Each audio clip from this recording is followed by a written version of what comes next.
الحمد لله نحمده ونستعينه ونستغفره ونعوذ بالله من شرور أنفسنا ومن سيئات أعمالنا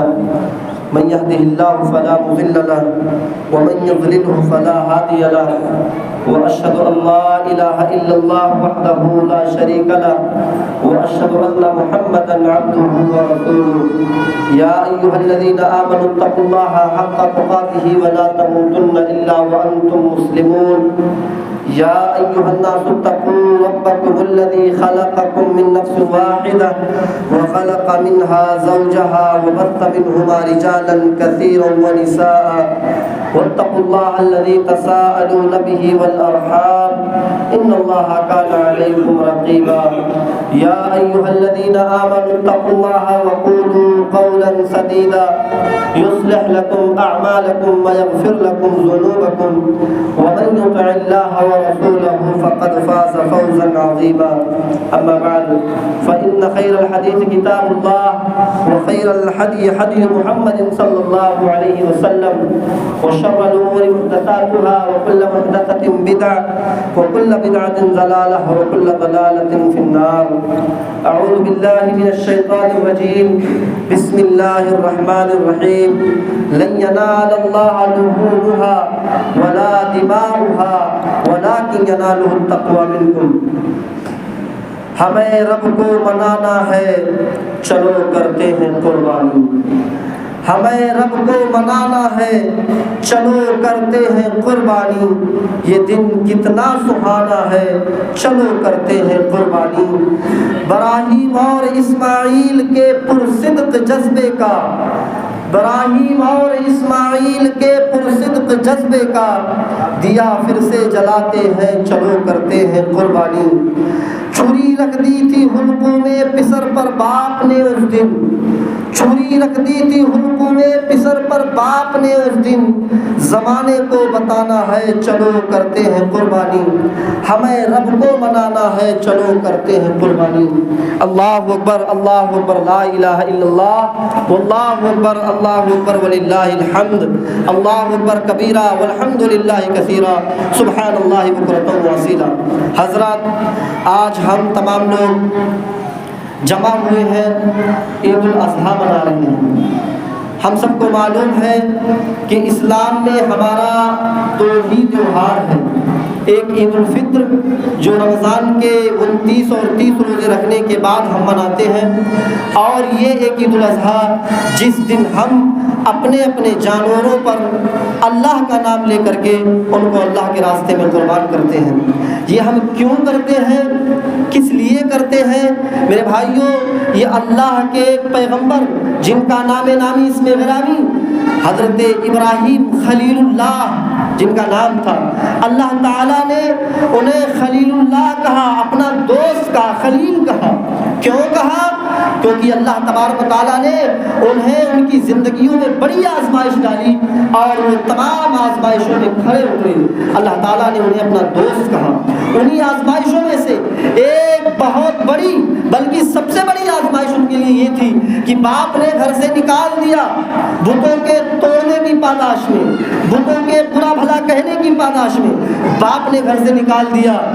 وہ ملک کو چھوڑ رہے ہیں وطن کو چھوڑ رہے ہیں اکیلا پن محسوس ہو رہا ہے اولاد کی کمی محسوس ہو رہی ہے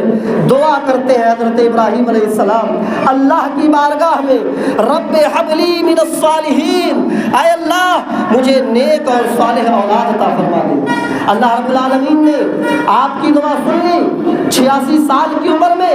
بڑھاپے میں اللہ تبارک و تعالیٰ نے ایک بدوار ایک حلیم لڑکے کی بشارت دی اور فرمایا فبشرناہ بغلام حلیم اے ابراہیم تو نیک اولاد مانگ رہا تھا تو صالح اولاد مانگ رہا تھا میں نے تجھے اس سے بھی بہتر اولاد دیا ہے جس کے اندر صبر کرنے کا بہت زیادہ جذبہ ہے برداشت کرنے کی بہت بڑی چھمتا ہے جس کے اندر میں نے تجھے ایسی اولاد دی ہے اولاد دے دی اللہ کے قرآن میں فرماتا ہے فَلَمَّا بَلَغَ مَعَهُ السَّعْيَ جب بیٹا باپ کے ساتھ دوڑنے کے لائق ہو گیا، جب بیٹا باپ کے ساتھ چلنے اور دوڑنے کے قابل ہو گیا، تو حضرت ابراہیم علیہ السلام کو آزمائش میں ڈالا گیا۔ حضرت ابراہیم علیہ السلام کی ایک آزمائش لی گئی۔ اللہ تعالیٰ انہیں خواب میں دکھاتا ہے کہ تم اپنے بیٹے کو قربان کرو میرے راستے میں اپنے بیٹے کو، جو بڑی دعاؤں اور تمناؤں کے بعد پیدا ہوا ہے، اس لخت جگر کو، اس نور نظر کو میرے راستے میں قربان کرو۔ حضرت ابراہیم علیہ السلام رہتے ہیں فلسطین میں، بیٹا رہتا ہے مکہ میں۔ فلسطین سے مکہ میں آتے اور اپنے بیٹے سے کہتے قال یا ابت افعل ما تؤمر قال یا بنی انی ارى فی المنام، او میرے بیٹے، او میرے لخت جگر، میں نے رات میں خواب میں دیکھا ہے، اللہ نے مجھے حکم دیا ہے کہ میں تجھے قربان کروں، اللہ کے راستے میں تجھے ذبح کروں، تو تو بتا فانظر ماذا ترى، تیری کیا رائے ہے، تیری کیا رائے ہے، تو بتائیے۔ اسماعیل علیہ السلام پیدا ہوئے، اللہ نے حکم دیا لے جاؤ بیاب و بیا سرزمین میں چھوڑ کے چلے آؤ، چھوڑ کر کے چلے آئے، اور جب بچہ بڑا ہو گیا، باپ کے ساتھ دوڑنے کے لائق ہو گیا، تب جا رہے ہیں اور بیٹے سے کیا کہہ رہے ہیں، بیٹے میں تجھے ذبح کرنا چاہتا ہوں، کیا میں تجھے قربان کرنا چاہتا ہوں۔ بیٹے کا جواب سنیے، بیٹا کیا کہتا ہے، اے ابو، اللہ نے جو حکم آپ کو دیا ہے آپ اس حکم کو کر گزریے، آپ اس حکم کو کر گزریے، ستجدنی انشاءاللہ من الصابرین، اگر اللہ نے چاہا تو مجھے آپ صبر کرنے والوں میں سے پائیں گے۔ بیٹا جب جوان ہو گیا، باپ کے ساتھ چلنے کے لائق ہو گیا، تب باپ آ رہا ہے بیٹے کے پاس اور کہہ رہا ہے بیٹا میں تجھے ذبح کرنا چاہتا ہوں۔ اور بیٹا کتنا حلیم، کتنا صبر کرنے والا، کتنا اس کے اندر برداشت کرنے کی چھمتا کہ باپ کو دیکھ رہا ہے تو کیا کہتا ہے، ابو آپ کو اللہ نے جو حکم دیا ہے کر گزریے۔ اگر آج کا باپ ہو جو پیدا ہونے کے بعد اولاد کے وہ بدیش چلا جائے، باہر چلا جائے، اور جب بچہ جوان ہو جائے تب آئے اور یہ کہے بیٹا میں تجھے ذبح کرنا چاہتا ہوں، تو باپ کا یہ جملہ ختم ہونے سے پہلے بیٹا چھری اٹھا کر کے باپ کے گلے پہ پہلے چھری رکھ دے گا،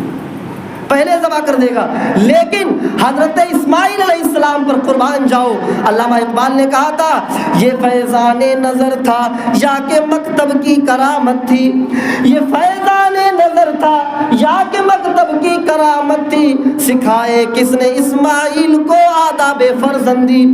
باپ بیٹا جب جوان ہو گیا، باپ کے ساتھ دوڑنے کے لائق ہو گیا، تب باپ آتا اور کہتا بیٹے میں تجھے ذبح کرنا چاہتا ہوں۔ بیٹا برجستہ کہتا ہے اے میرے ابو، اللہ نے آپ کو جو حکم دیا آپ اسے کر گزریے، اگر اللہ نے چاہا تو آپ مجھے صبر کرنے والے لوگوں میں سے پائیں گے۔ پھر قرآن کہتا ہے فلما اسلما، جب دونوں مسلمان ہو گئے، یہاں مسلمان کا ترجمہ میں کر رہا ہوں کیونکہ مسلمان وہ ہوتا ہے کہ اللہ کے حکم پر وہ اپنا سر جھکا دیتا ہے۔ اللہ نے حکم دیا اپنے بیٹے کو ذبح کرو، ابراہیم علیہ السلام ذبح کرنے کے لیے تیار، بیٹا ذبح ہونے کے لیے تیار۔ فلما اسلما، جب باپ بیٹے دونوں تیار ہو گئے، وَتَلَّهُ لِلْجَبِينِ، اور باپ نے بیٹے کو پیشانی کے بل یا کروٹ کے بل لٹا دیا۔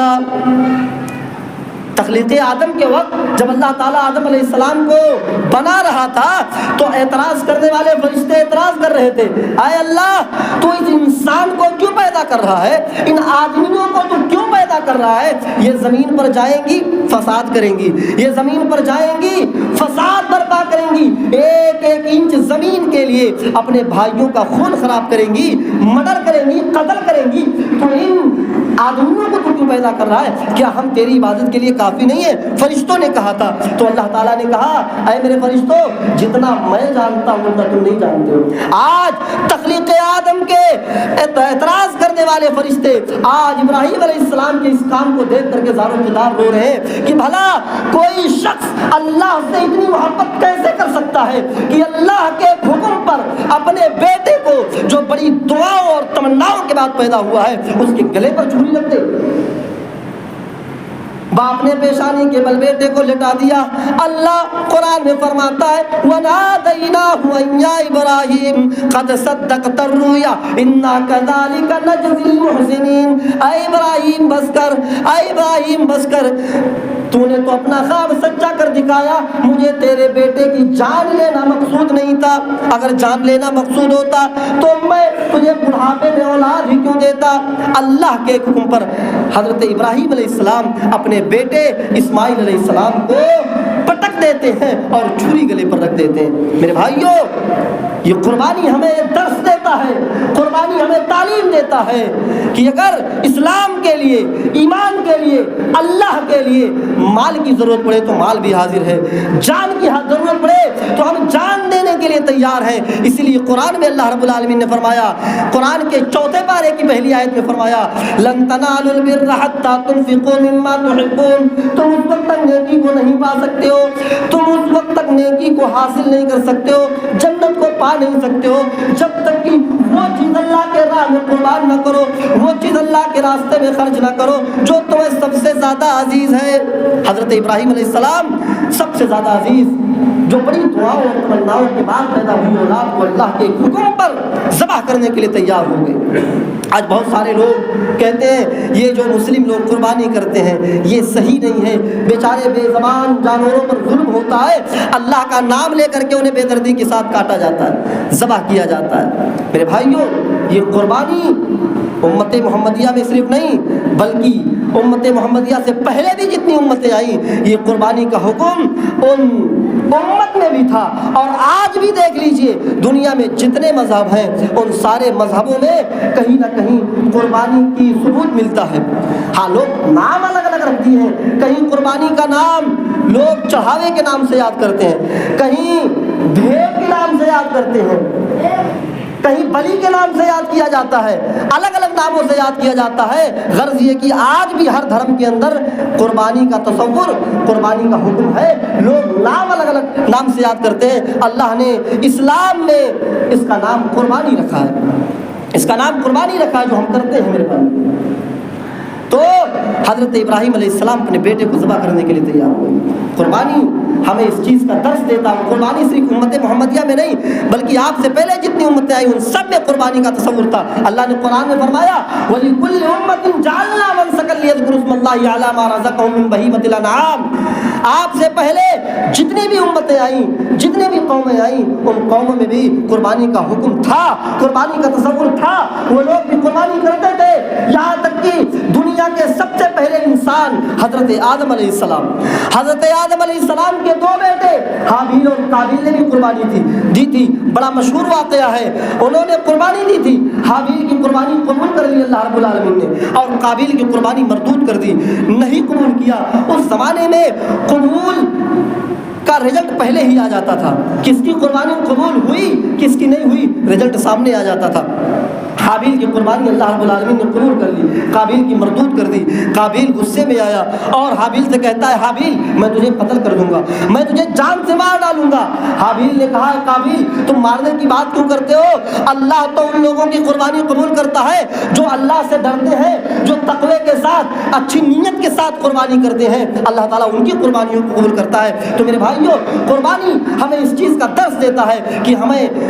تقوی ہمارے اندر پیدا ہونا چاہیے۔ اگر معاف کیجیے گا ہمارے اندر تقوی نہیں ہے، قربانی ہم کر رہے ہیں ہمارے اندر تقوی نہیں ہے تو ہماری قربانی قابل قبول نہیں۔ اللہ رب العالمین نے فرمایا لَن يَنَالَ اللَّهَ لُحُومُهَا وَلَا دِمَاؤُهَا وَلَٰكِن يَنَالُهُ التَّقْوَىٰ مِنكُمْ۔ لوگوں جو تم قربانی کرتے ہو، جس جانور کے گلے پر تم چھری چلاتے ہو، اس جانور کا گوشت ہم تک نہیں پہنچتا، اس جانور کا خون بھی ہم تک نہیں آتا۔ گوشت کو تم استعمال کر لیتے ہو، خون کو تم بہا دیتے ہو، چمڑے کو تم استعمال کر لیتے ہو، پورا بکرا تم استعمال کر لیتے ہو، اللہ کو کیا جاتا ہے؟ اللہ فرماتا ہے وَلَٰكِن يَنَالُهُ التَّقْوَىٰ مِنكُمْ۔ اللہ اگر کوئی چیز دیکھتا ہے تو تقویٰ دیکھتا ہے، نیت دیکھتا ہے۔ اس لیے ہم قربانی کریں تو اللہ کے ڈر سے کریں، دکھاوا نہ ہو۔ قربانی ہمیں اخلاص کی درس دیتا ہے، اخلاص کا درس دیتا ہے۔ ہم قربانی کر رہے ہیں، اگر ہمارے اندر اخلاص نہیں ہے، ہمارے اندر جذبہ نہیں ہے، اخلاص نہیں ہے، لوگوں کو دکھانا مقصود ہے تو معاف کیجیے گا 20-25 ہزار روپے کا گوشت کھانا صرف قربانی کا ثواب آپ کو نہیں ملے گا۔ اللہ نے فرمایا قل ان صلاتی و نسکی و محیای و مماتی للہ رب العالمین، بے شک میری نماز، میری قربانی، میرا مرنا، میرا جینا سب اللہ رب العالمین کے لیے ہے۔ جب سب اللہ رب العالمین کے لیے تو پھر ہم لوگوں کو دکھانے کے لیے کیوں کریں؟ اگر کرتے ہیں تو میرے بھائیوں یقیناً ہماری قربانی نہیں مانی جائے گی۔ اس لیے ہم اخلاص کے ساتھ، تقوی کے ساتھ، اللہ کے ڈر سے اللہ کے لیے قربانی کریں، اور قربانی کا گوشت جو نکلے وہ قربانی کا گوشت وہ خود کھائیں، غریبوں کو دیں۔ اللہ رب العالمین نے فرمایا فَكُلُوا مِنْهَا وَأَطْعِمُوا الطَّاعِمَ وَأَطْعِمُوا الْبَائِسَ الْفَقِيرَ، قربانی کا گوشت خود کھاؤ اور غریبوں کو کھلاؤ، خود کھاؤ اور غریبوں کو کھلاؤ۔ پرانی رسم چلی آ رہی ہے، بہت سارے لوگ قربانی کرنے کے بعد جو گوشت ہوتا ہے اس گوشت کو 3 پارٹس میں ڈیوائڈ کرتے ہیں، 3 حصہ لگاتے ہیں۔ ایک حصہ خود کھانے کے لیے رکھتے ہیں، ایک حصہ رشتہ داروں کو کھلانے کے لیے رکھتے ہیں، ایک حصہ غریبوں میں بانٹنے کے لیے رکھتے ہیں۔ میرے بھائیوں اللہ رب العالمین نے قرآن میں فرمایا فَكُلُوا مِنْهَا وَآتِمُوا الْقَانِيَ وَالْمُعْتَرَ، قربانی کا گوشت خود کھاؤ، خود کھاؤ، جو مانگنے آئے اس کو بھی دو، جو مانگنے آئے اس کو بھی دو، اور جو مانگنے نہیں آتا ہے، جو عزت دار ہے، مانگنے نہیں آتا ہے لیکن ضرورت مند ہے، اس کو لے جا کر کے دو، اس کو لے جا کر کے دو۔ یہ اس قربانی سے ہمیں یہ سبق ملتا ہے، کیونکہ بہت سارے غریب ایسے بھی ہیں جو پورا سال گزر جاتا ہے ان کے گھر میں بکرے کا گوشت نصیب نہیں ہوتا، ان کے گھر میں بکرے کا گوشت نصیب نہیں ہوتا ہے۔ یہ قربانی ہمیں اس چیز کا درس دیتی ہے کہ تاکہ ہم قربانی کر کے ان غریبوں کے گھر میں بھی بہترین اور اچھے سے اچھا گوشت پہنچائیں۔ اللہ تعالیٰ سے ہم دعا کرتے ہیں کہ الہ العالمین ہمیں قربانی اچھی نیت کے ساتھ اور صحیح طریقے سے کرنے کی توفیق عطا فرما۔ اے رب العالمین ہم جو ابھی قربانی کریں گے اے رب العالمین تو اس کو قبول فرما لینا۔ اے رب العالمین ہماری ہر چھوٹی بڑی گناہوں کو تو معاف فرما دے، ہماری ہر چھوٹی بڑی نیکیوں کو تو قبول فرما لے۔ اے الہ العالمین ہمیں ایک بنا، نیک بنا، اپنا اور اپنے نبی کا چاہنے والا بنا، جب تک تو ہمیں زندہ رکھ ایمان و اسلام پر، جب ہم سب کا خاتمہ ہو تو ایمان پر۔ ربنا ظلمنا انفسنا وان لم تغفر لنا وترحمنا لنكونن من الخاسرین۔ ربنا آتنا فی الدنیا حسنۃ وفی الآخرۃ حسنۃ وقنا عذاب النار۔ لا الہ الا انت سبحانک انی کنت من الظالمین۔ ربنا تقبل منا انک انت السمیع العلیم وتب علینا انک انت التواب الرحیم برحمتک یا ارحم الراحمین۔